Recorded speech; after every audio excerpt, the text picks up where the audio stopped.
بسم اللہ الرحمن الرحیم۔ آج کے نشست میں قبلہ حضرت خواجہ شمس الدین عظیمی صاحب نے 1956 میں ایک علم کو کتابچے کی شکل میں متعارف کروایا تھا جس کا نام ہے نیرنجات۔ نیرنجات دراصل حضرت خواجہ شمس الدین عظیمی صاحب فرماتے ہیں ہزاروں سال پرانا علم ہے، اور یہ علم کچھ اس طرح سے ہے کہ سماوی دنیا کا بھی ایک نظام اللہ تعالیٰ نے چلایا ہے۔ دیکھیں، یہ بات سمجھنا بہت ضروری ہے کہ اللہ تعالیٰ کی ذات اپنی جگہ قائم و دائم ہے اور ایک اللہ تعالیٰ کا نظام ہے، تو یہ دو اللہ تعالیٰ نے اپنے آپ کو بہت بلند رکھا ہے اور ساتھ ایک نظام قائم کر دیا۔ اس کا اشارہ سورہ رعد میں بھی ہے، یمحو اللہ ما یشاء ویثبت وعندہ ام الکتاب۔ ہر وعدہ لکھا ہوا ہے اور مٹاتا ہے اللہ جو چاہتا ہے، اس کے پاس ہے اصل کتاب۔ تو یہاں اللہ تعالیٰ نے یہ بتایا ہے کہ قرآن حکیم کے مطابق کہ ہر شے ایکچولی لکھ کے ضبط کی ہے اور وہ لوح محفوظ کے ذریعے کائنات میں جاری و ساری ہے۔ لوح محفوظ کے قوانین کچھ بہت مختلف ہیں جس کو باطنی صاحبان نے اپنی نظر سے دیکھ کر مختلف انداز اور مختلف اسلوب سے بیان کیا۔ اس میں حضرت محی الدین ابن عربی کا بہت بڑا کردار ہے، اور اس میں حضرت غوث اعظم نے بھی اس کے بارے میں بہت زیادہ رہنمائی فرمائی۔ اور اگر اس سے پہلے آپ چلے جائیے حضرت ابراہیم علیہ السلام کے دور میں، اس وقت بھی نیرنجات کا علم رائج تھا، اور اس وقت بابل کی جو تہذیب تھی اس میں بھی نیرنجات کا علم موجود تھا، اور اس سے پہلے بھی بہت تھی۔ یہ قدیم علم چلا آ رہا ہے، یہ ایک سماوی علم ہے۔ وہ یہ علم بتاتا ہے کہ اللہ تعالیٰ نے کائنات کا نظام کچھ اس طرح چلایا گیا کہ ہر چیز لوح محفوظ سے نزول ہوتی ہے اور درجہ بدرجہ نزول ہوتے ہوئے سماوات سے گزرتی ہے، جو فرمایا ہے نا سبع سماواتی والارض۔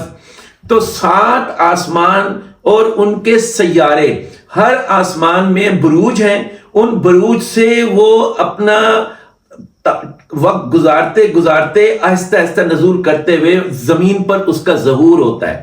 زمین کا مطلب ہے اسفل سافلین۔ یہ جو مادی دنیا یہاں آ کر وہ ایک قسم کا کائنات کا آخری اسٹیشن قائم ہو جاتا ہے، یہی چیز ہے، اور یہاں سے پھر دوبارہ ریورس ہوتا ہے۔ اسے کہتے ہیں ان للہ و انا الیہ راجعون۔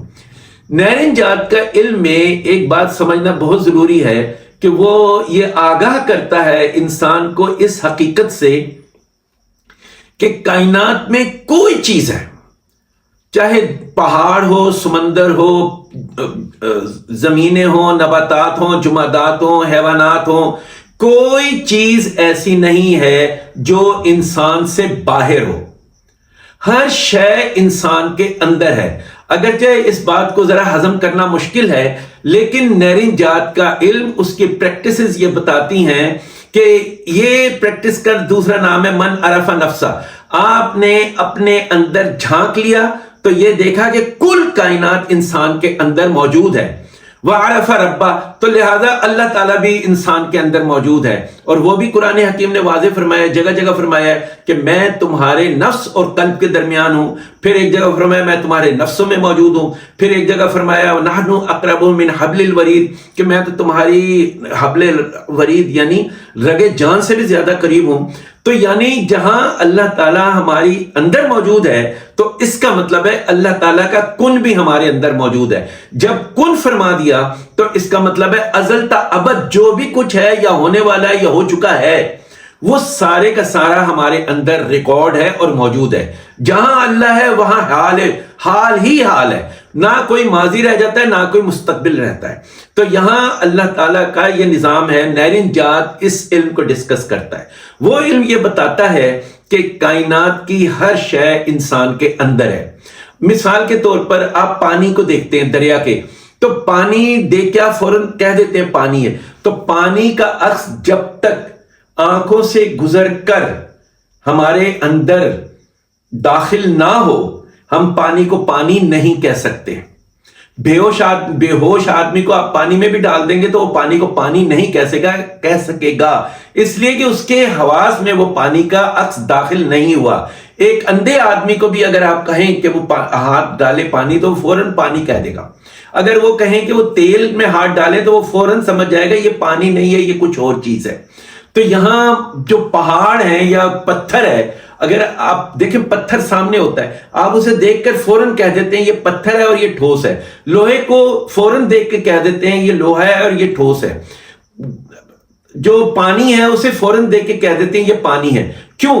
وہ پہلے لہروں کی شکل میں ہمارے اندر داخل ہوتا ہے، ہمارے اندر اس کا عکس بنتا ہے. جب اس کا عکس بنتا ہے تو ہم اس عکس کو اپنے باطن میں قبول کرتے ہیں، اور جب باطن میں قبول کرتے ہیں تو ہم اس کے بارے میں یہ فیصلہ کرتے ہیں کہ یہ پتھر ہے، یہ لوہا ہے، یہ پانی ہے، یا کوئی بھی شے ہے. اسی طرح ہم کسی کو پہچانتے ہیں. میں اپنے دوست کو پہچانتا ہوں، بیٹے کو پہچانتا ہوں، بیوی کو پہچانتا ہوں، یا کسی رشتے کو پہچانتا ہوں. وہ رشتہ باہر نہیں ہے، وہ جب تک میرے اندر عکس نہیں بنے گا وہ رشتہ میرے لیے رشتہ نہیں کہلاتا. تو یہاں قبلہ حضرت خواجہ شمس الدین عظیمی صاحب نے نہرین جات میں یہ بات ارشاد فرمائی، ہر چیز ایکچولی ہمارے اندر موجود ہے، اس کی مختلف پریکٹسز ہوتی ہیں. اور اس کے لیے الحمدللہ قبلہ حضرت خواجہ شمس الدین عظیمی صاحب نے مجھے 5 سال اس چیز کی پریکٹس کرائی تھی، اور انہوں نے مجھے اجازت دی تھی کہ آپ اس علم کو اپنے شاگردوں کو سکھا سکتے ہیں.